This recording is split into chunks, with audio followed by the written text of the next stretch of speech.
Hello दोस्तों, मैं Shambhu Kumar competitive club में आप सभी को स्वागत करता हूं। मेरे साथ ही आप जुड़ चुके हैं हमारे कॉम्पिटिटिव क्लब के साथ और आप देख रहे हैं इतिहास का पिटारा।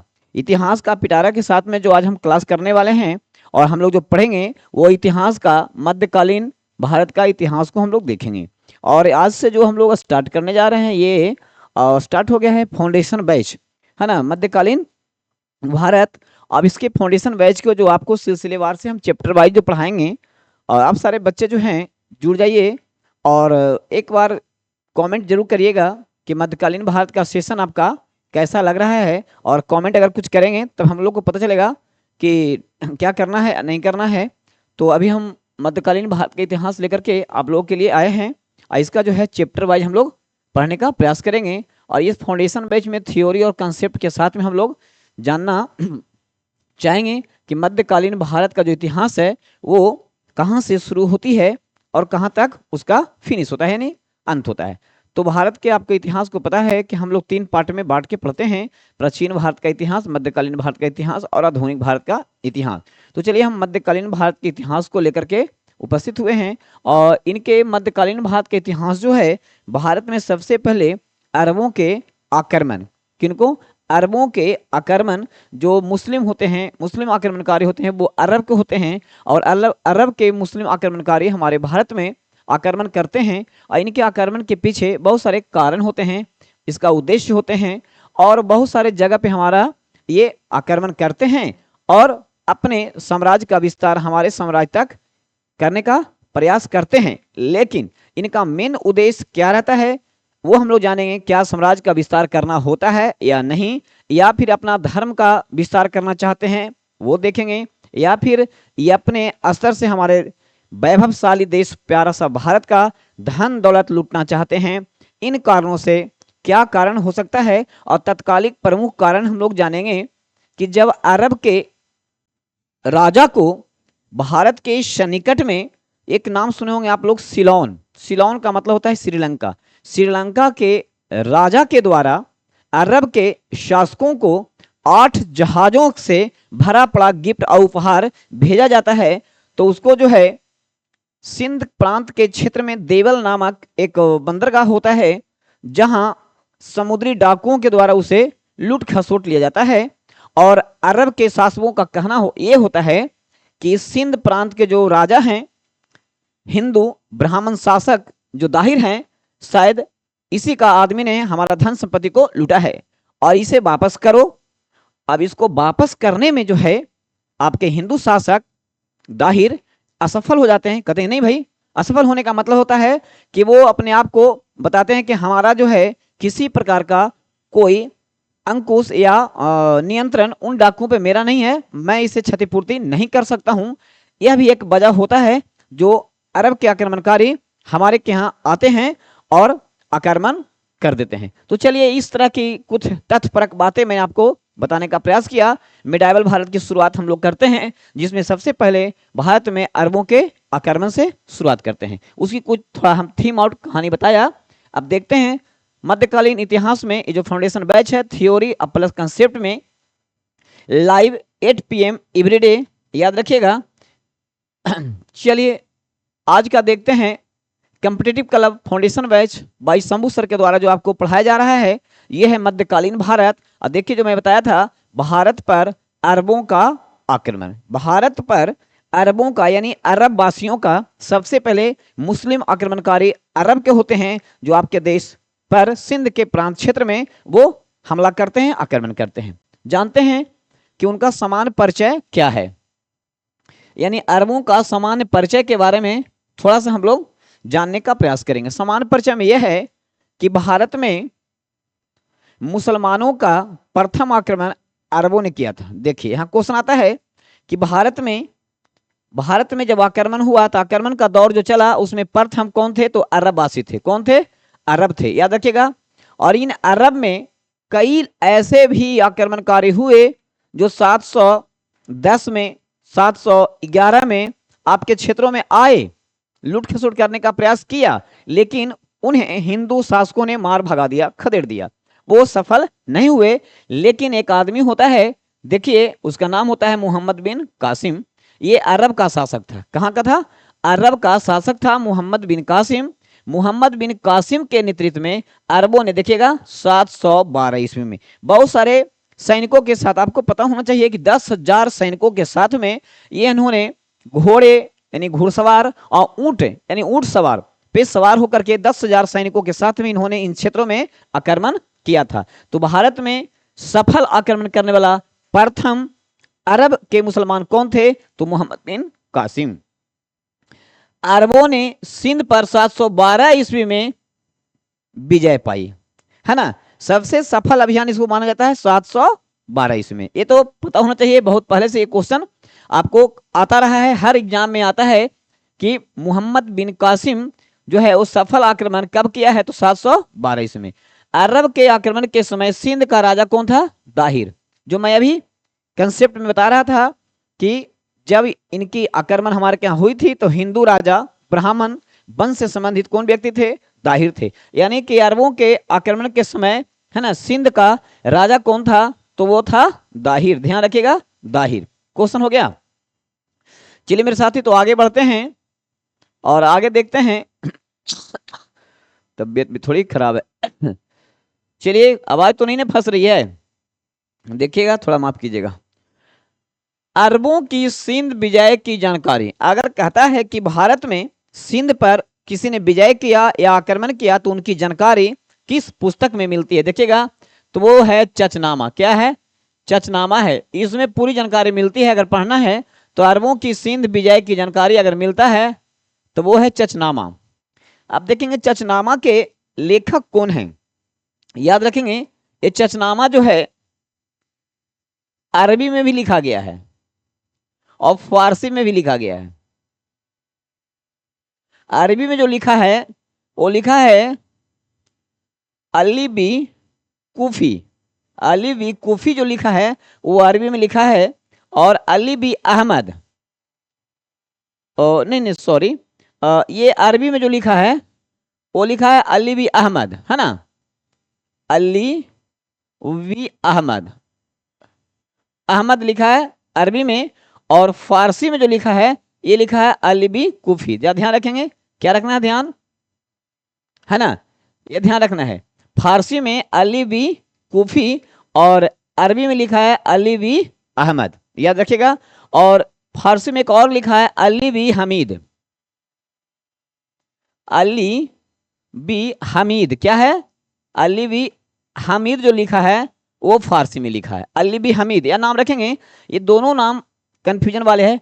अली बी अहमद अरबी में, अली बी हमीद फारसी में। एक और फारसी में लिखने वाले हैं अली बी कूफी। अब इनके द्वारा जो लिखा गया किताब है मेरे साथी वो है चचनामा। चचनामा के लेखक आपको पता हो गया। और भी अरबी और फारसी दोनों में लिखा गया है। और इसको जो है अरबों की सिंध विजय की जानकारी प्राप्त होती है, ठीक है ना। भारत में मुस्लिम शासकों में सर्वप्रथम जजिया कर लगाने वाला आक्रमणकारी या मुस्लिम कहें तो वो मोहम्मद बिन कासिम था। जजिया कर का मतलब होता है वैसे टैक्स, वैसे कर लगाए जाएंगे जो गैर मुस्लिमों पर लगाए जाएंगे। किस पर लगाए जाएंगे? जो मुस्लिम नहीं होंगे, गैर मुस्लिम संप्रदाय पे लगाए जाएंगे। इसमें भी आपको पता होना चाहिए कि अगर ये जजिया कर लगता है तो बूढ़े और बूढ़ी पर नहीं, बच्चों पर नहीं, महिलाओं पर नहीं और विकलांगों पे नहीं लगाया जाता है। याद रखेंगे, क्या कहता है? बुढ़ा बुढ़ी। अगर कोई लोग बूढ़े बूढ़ी हैं या कोई औरत हैं या फिर बच्चे हैं या फिर कोई विकलांग हैं, देखेंगे इन लोगों पर यह कर नहीं लगाया जाता था। याद रखेंगे, बूढ़ा बूढ़ी, औरत, बच्चे और विकलांग पे नहीं लगाया जाता था, ठीक ना। क्लियर हो गया। अब आगे देखना है, ब्रिटिश इतिहासकार लेनपुल ने, एक और इतिहासकार का नाम आता है लेनपुल ने सिंध विजय का चित्रण किया है। अभी आपने एक पुस्तक का नाम चचनामा देखा जो अरबी भाषा में, देखिए यहाँ पे लिखा हुआ है, उसका फारसी में भी अनुवाद है। और ये ब्रिटिश इतिहासकार एक लेनपुल के नाम आप लोगों को सुना जो सिंध विजय का चित्रण किया है। और अभी आपने देखा कि जजिया कर एक कैसा कर है मेरे दोस्त? तो जजिया कर है गैर मुस्लिमों पर लगाए जाने वाला कर। और ये कर जो है किसको किसको से नहीं लिया जाता है, तो बताया बुढ़ा बुढ़ी, औरत, बच्चे और विकलांग व्यक्तियों पर नहीं लगाया जाता था। चलिए अगला है, देखिए मोहम्मद बिन कासिम का विजय अभियान। आपको मैंने बताया था जब कासिम, अच्छा एक मिनट सुनिएगा, ये कासिम का नाम कभी कभी मोहम्मद बिन कासिम जो नाम सुन रहे हैं है ना, इसका नाम कभी कभी कासिम मीर कासिम भी देता है। जब ध्यान रखिएगा, ये भी मैं बता दूं क्या देता है, मेरे साथ ध्यान रखना है, मीर कासिम। चलिए बताता हूं, कभी कभी ये कासिम का नाम आपको बहुत कम देखने को मिलेगा कभी किताब में, कहीं कहीं इसको आपका मीर कासिम भी मिलेगा। अब इसका मतलब ये मीर कासिम वो मीर कासिम नहीं जो सिराजुद्दौला के साथ में मीर जाफर और मीर कासिम के बारे में आप लोग पढ़े होंगे, वो मीर कासिम यहाँ पे नहीं है। जिन्होंने मुंगेर को अपनी राजधानी बनाई थी वो वाले मीर कासिम यहाँ नहीं है।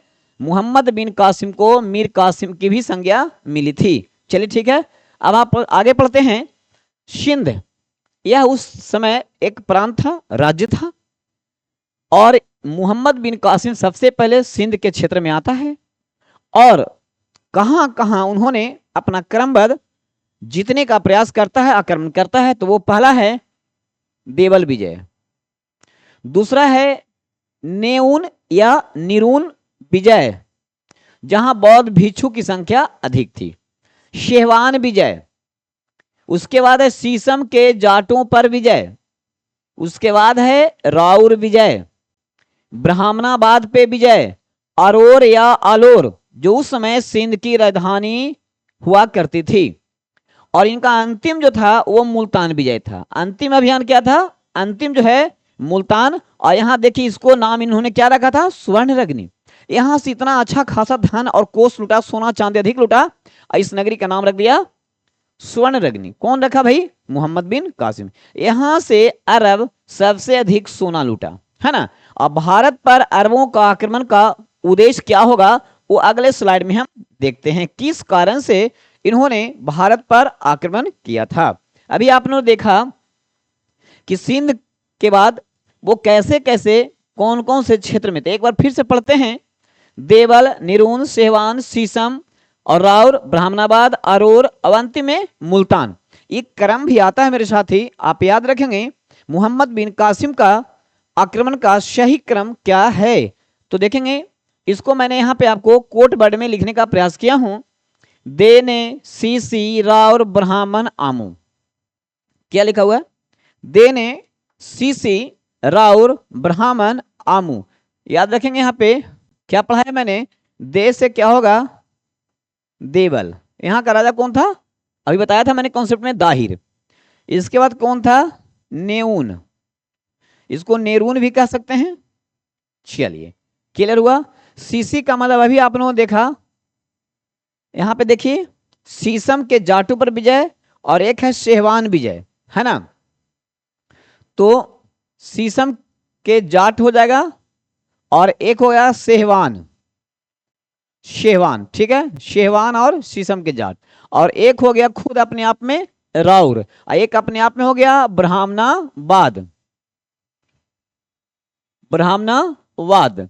और आ से क्या हो गया, आलोर है ना। अब मुंह से क्या हो गया मेरे साथी, मुल्तान। क्लियर हो गया ना, मुल्तान। ये आपको याद रखना है कि मोहम्मद बिन कासिम का विजय अभियान निम्न में से कौन से क्रम सही है। तो आपको याद रखना होगा मेरे साथी, देने, सीसी, राउर, ब्राह्मण, आमू। याद हो गया होगा मेरे साथ। चलिए आपको देखते हैं, देने, सीसी, राउर, ब्राह्मण, आमू। देने, सीसी, राउर, ब्राह्मण, आमू। अगर ये वर्ड को आप याद रखते हैं तो इनके आक्रमण के क्रम जो है बिल्कुल आपको याद रहेगा, और एक नंबर आपके पैकेट में रहेगा।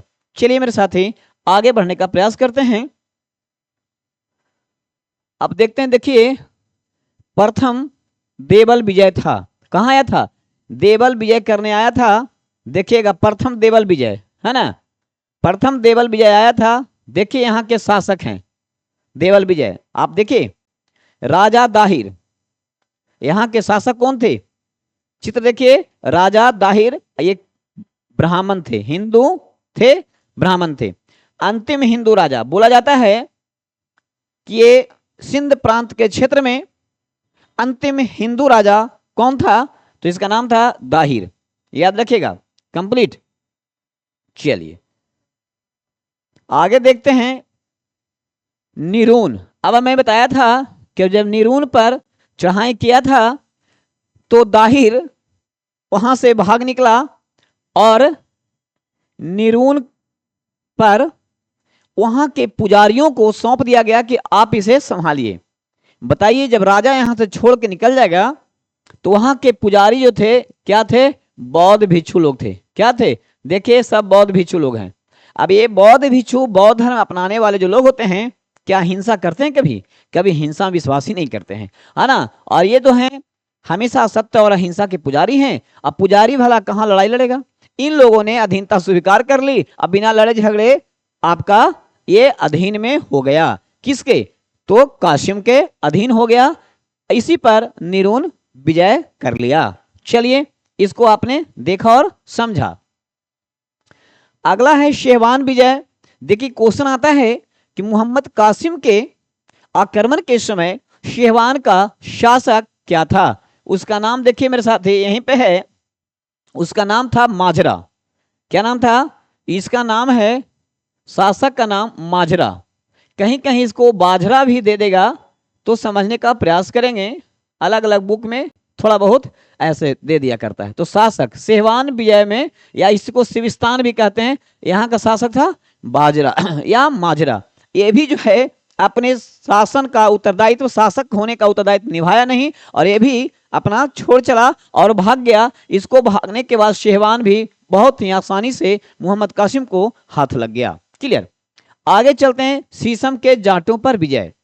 अब देखिएगा शेहवान से भागकर माजरा कहां गया था, शीशम के जाटों के संरक्षण में चला गया, लेकिन यहां पे यही माजरा देखिएगा मारा गया। क्वेश्चन आता है शेहवान का शासक माजरा कौन से युद्ध में मारा गया, तो वो शीशम के जाटों पर जो विजय हुआ था उसी के विरुद्ध लड़ता हुआ मारा गया।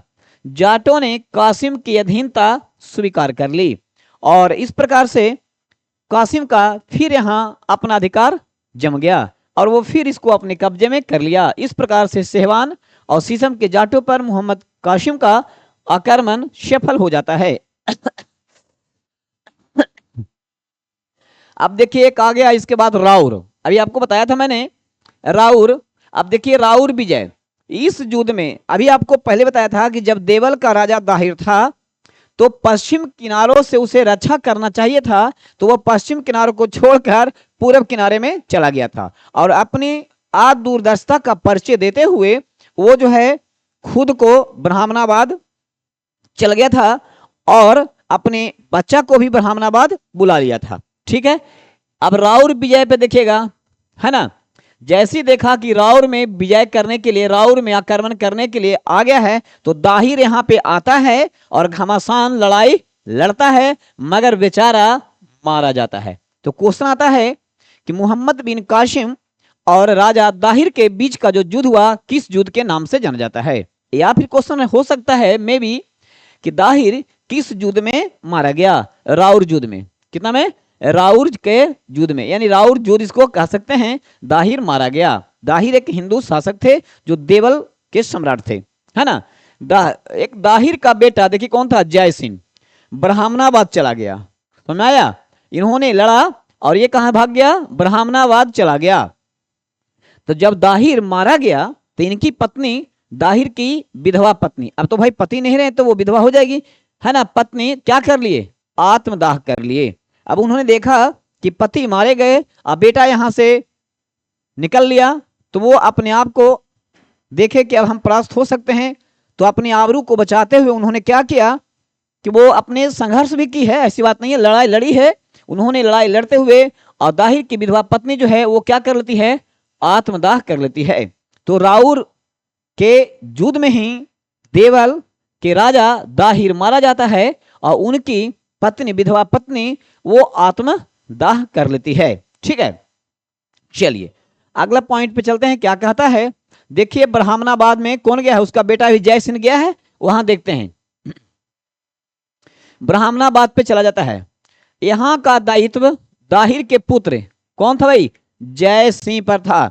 यानी ब्राह्मणाबाद भाग के जाने वाला अब बेटा कहां बचेगा भाई, वहां भी कासिम का आक्रमण आता है ना। इसने बहादुरी से सामना किया, देखा कि अब वो 3-4 जगह तो भाग भाग करके आया, अब यहां भी कासिम जो है आक्रमण करता है। अब यहां से कहां भाग के जाएगा, चलो सामना करते हैं। अच्छा खासा इन्होंने लड़ाई लड़ा है, मगर उस जहां पे थे वहां के जो उनके आम जनता थे, जो उनके प्रजा थे, वहां के लोगों ने इनके साथ में विश्वासघात कर देता है और इनकी वहां पे पराजय हो जाती है और ये बेचारा वहां मारा जाता है ना।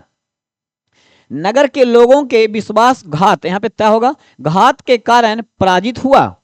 कासिम ने यहाँ के कोष को लूटा। देखिए कोष का मतलब होता है वहां पे धन दौलत, है ना, खजाना, पूरे को क्या कर लिया, कासिम ने लूट लिया। दाहिर की एक और पत्नी थी, दूसरी पत्नी, देखिएगा एक पहली पत्नी आत्मदाह कर ली है, दूसरी पत्नी एक और है, उसके नाम होता है रानी लाड़ी। क्या नाम है, रानी लाड़ी। और उनकी 2 पुत्री होती है, सूर्या देवी और एक होता है परमल देवी। सूर्या देवी और परमल देवी और रानी लाड़ी, इन पर अपना कब्जा कर लेता है और अपने अधिकार में कर लेता है कौन, मोहम्मद बिन कासिम। और इस तरह से ब्राह्मणाबाद को भी अपने अधिकार क्षेत्र में ले लेता है। चलिए तो आगे हम देखते हैं, आगे देखिएगा ये है अलोर विजय, सिंध की राजधानी। याद रखिएगा उस जमाने में सिंध की राजधानी कहां थी, तो अलोर जो है ये सिंध की राजधानी थी। देखिए आप चित्र देख सकते हैं, है ना। यहां के लोगों ने आत्मसमर्पण कर दिया, क्योंकि यहां विजित होने के पहले ही उनके अच्छे खासे बहादुर सेना सैनिक आदमी सब मारे गए, राजा भी मारे गए, उनके पुत्र भी मारे गए और कई जगह अपने अधिकार क्षेत्र में कर लिए थे। तो उनका साहस तो बढ़ा हुआ होगा। अब वो राजधानी पर आते हैं आलोर, या इसको आरोर भी कह सकते हैं। तो यहाँ के लोगों ने क्या कर दिया, आत्मसमर्पण कर दिया। और आत्मसमर्पण करने का मतलब अपना हथियार डाल दिया। तो मोहम्मद बिन कासिम का यहाँ भी विजय आसान हो गया और वो उसके कब्जे में हो गया। चलिए तो ये उसकी राजधानी का आपका दृश्य है। चलिए आगे देखेंगे, लास्ट उनका मुल्तान है। देखिएगा ये अभियान अभी आपको लास्ट में क्या है, मुल्तान विजय। देखिएगा यहां सैनिकों ने आत्मसमर्पण कर दिया, जिसके राजा के पुत्र उन्हें उत्तराधिकारी और आम जनमानस जब सब हार गए हैं, कई क्षेत्र उनके कब्जे में चले गए हैं, तो मुल्तान के सैनिकों ने भी आत्मसमर्पण कर दिया। आत्मसमर्पण मतलब हथियार डाल दिया कि चलिए लीजिए अब सब आपका रहा। तो यहां भी मुल्तान उसके कब्जे में आराम से हो गया, क्योंकि सैनिक ने लड़ाई झगड़ा नहीं किया, कोई युद्ध नहीं किया और कासिम का नगर पर अधिकार हो गया। बहुत ही आसान तरीके से कासिम के अधीन हो जाता है मुल्तान।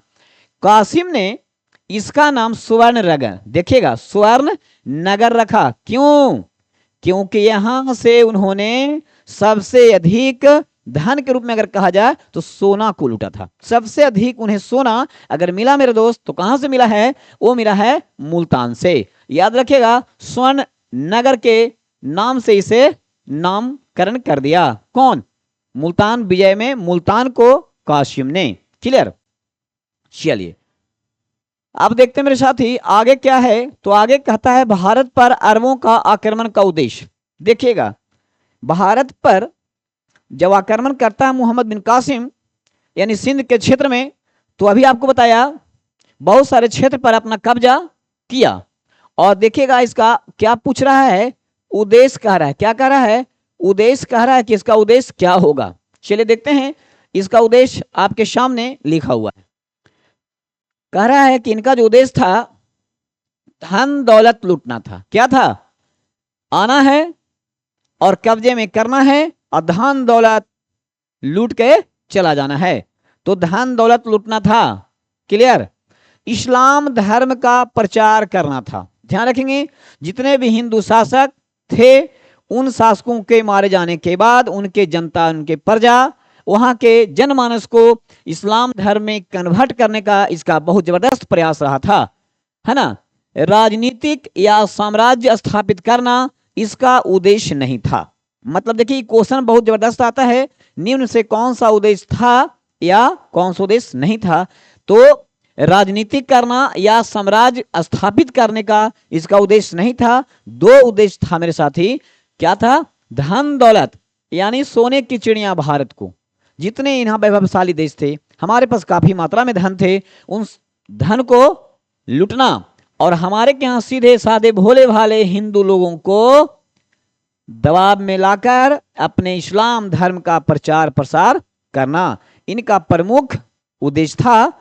और अगर क्वेश्चन रहे कि राजनीतिक या साम्राज्य स्थापित करना, तो ये उनका उद्देश्य नहीं था। ध्यान रखिएगा, क्वेश्चन बड़ा टिपिकल आता है, यहां से क्वेश्चन आ गया। चलिए, अच्छा क्वेश्चन था ये, ध्यान देना है आपको।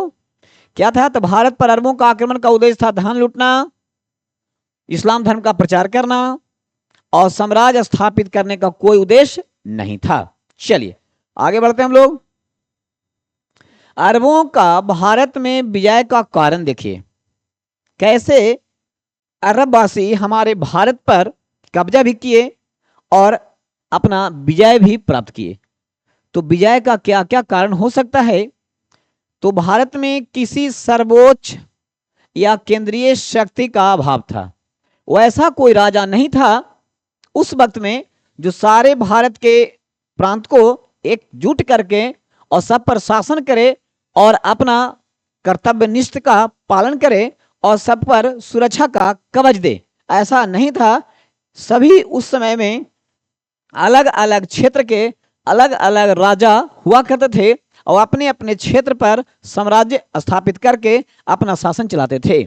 और आपस में यहाँ मतभेद होने के कारण भी, एकता नहीं होने के कारण भी, इन छिटपुट माने अलग अलग साम्राज्य के हिस्सों में इनके शासन और शासक होने के कारण यहाँ जो था केंद्रीय शक्ति अभाव था। केंद्रीय शक्ति कहने का मतलब केंद्रीकरण नहीं था, सारे लोग विकेंद्रीकृत हो रहे थे या हो चुके थे। इसका बहुत बड़ा एक फैक्टर उन्होंने उठाया। दूसरा है सिंध शासक, क्या नाम बताए थे? दाहिर की अदूरदर्शिता। याद रखेंगे, इन्होंने कभी ऐसा सोचा ही नहीं कि अगर हम मारे गए, अगर हम हार गए तो हमारे पीछे वाले या और कमजोर वर्ग के शासक को क्या होगा। इन्होंने खुद भी सामना नहीं किया और अपने सामना करने से वंचित होकर ये भाग निकला और इनकी पश्चिम के किनारों पे जहां से युद्ध को रोका जा सकता था वहां से लड़ाई अपने सैनिकों को ना खड़ा करके पिछले किनारों तक जाके लड़ाई लड़ने का प्रयास किया। तो जब पिछले किनारे पे हम चले जाएंगे तो आगे का इलाका में एंट्री मार के हमारे साम्राज्य के वो तो रौंद देगा ही। तो ये इनकी अदूरदर्शिता रही। अरब शासकों का कुशल नेतृत्व, अब देखिएगा हमारे के यहाँ नेतृत्वकर्ता का अभाव रहा है, जिसके कारण कई ऐसे युद्ध आप पढ़ेंगे इतिहास में कि हमारे के यहाँ नेतृत्वकर्ता के अभाव के कारण, कुशल अभाव के कारण, कुशल नेतृत्वकर्ता नहीं होने के कारण कई युद्ध भारत ने अपने इतिहास में हारा है ना।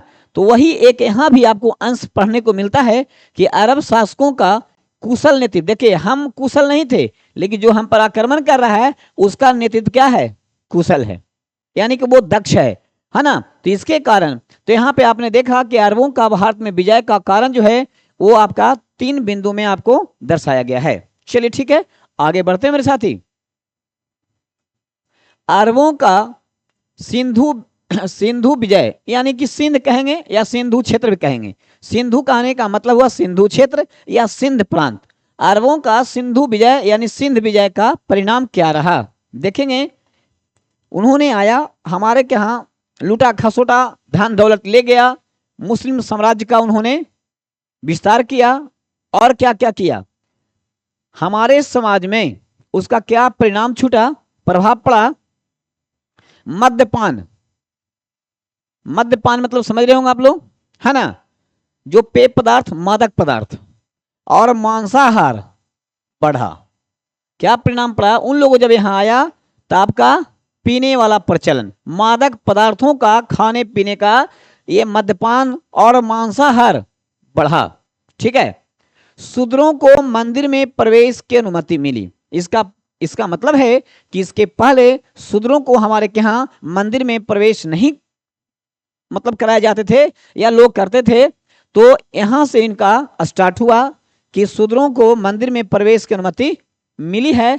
तो वो किसके कारण से? तो भारत में अरबों का जब आक्रमण हुआ है तो इनका कुछ न कुछ प्रभाव पड़ा है। अगला देखिएगा, ऊंट पालन। हमारे देश में ऊंट का पालन भी उन्हीं के आने से, आक्रमण करने से हमारे के यहाँ विजय कर करके जब वो आए तो हमारे के यहाँ ऊंट का पालन और खजूर का उत्पादन ये दोनों प्रारंभ हुआ। यानी कि अरबों वासी यानी अरब वासी का ही देन है कि आपके प्यारे भारत में है ना ऊंट पालन और खजूर उत्पादन प्रारंभ हुआ। यानी ये दोनों जो क्रिया है ऊंट पालने की और खजूर उत्पादन करने की, ये हमको कहाँ से मिलता है? तो ये मिलता है अरबों से। भारतीय संस्कृत ग्रंथ, नाम सुने होंगे पंचतंत्र, जिसको लिखा विष्णु शर्मा। पंचतंत्र को अरबी भाषा में, कौन भाषा में? उन्होंने अरबी भाषा में क्या कर दिया? कलीलाह बा दीमना, याद रखना है। अरब के भाषा में, अरबी भाषा में कासिम ने हमारे पंचतंत्र नामक ग्रंथ को, जो संस्कृत में हुआ करता था, उसको अरबी भाषा में कलीलाह व दीमना के नाम से अनुवाद करवाया या अनुवाद किया गया। क्लियर है? तो ये सारे प्रभाव हमारे यहाँ पड़ा है। मतलब कि साहित्य में भी अगर देखा जाए तो पंचतंत्र को भी उन्होंने कलीलाह व दीमना के नाम से उन्होंने अरबी भाषा में अनुवाद करवाया है। चलिए, अरबों का सिंध विजय का परिणाम था। चलिए, तो आज की कथा हमारी यही हुई कि आपका कैसे कैसे अरबों का भारत में आना, कौन कौन से क्षेत्र में अपना अधिकार करना, कहां कहां से धन को लूटना, किसे किसे मार करके किसको किसको पराजित किया, किन पर अपना अधिकार प्राप्त किया। आइए, भारत में आने का जो मैंने पहले आपको उद्देश्य बता दिया था, तो आने का कारण क्या क्या रहा, यहाँ आक्रमण करने का उद्देश्य क्या क्या रहा, वो इस सेशन में मैंने आपको शुरुआत में ही बता दिया था। तो चलिए मेरे साथी, आज तक इतना ही। अब भारत में अरबों का आक्रमण का आपको हम परिणाम और उद्देश्य सब कुछ क्लियर कर दिया। अब अगले सेशन में जो होंगे हम फिर से मिलेंगे आपके अगले एपिसोड में दूसरे सेक्शन के साथ में, है ना। ये भारत में अरबों का आक्रमण आज फिनिश किया। तो कैसा लगा मेरे साथी? आप पढ़ करके, आप इसे सुन कर करके फिर से दोबारा सुन कर करके समझने का प्रयास करेंगे और कमेंट में जरूर आप लिखेंगे कि आपका ये सेशन कैसा लगा मेरे साथी। धन्यवाद, आज तक इतना ही। फिर मिलते हैं आपको अगले एपिसोड में। जय हिंद दोस्तों, जय हिंद।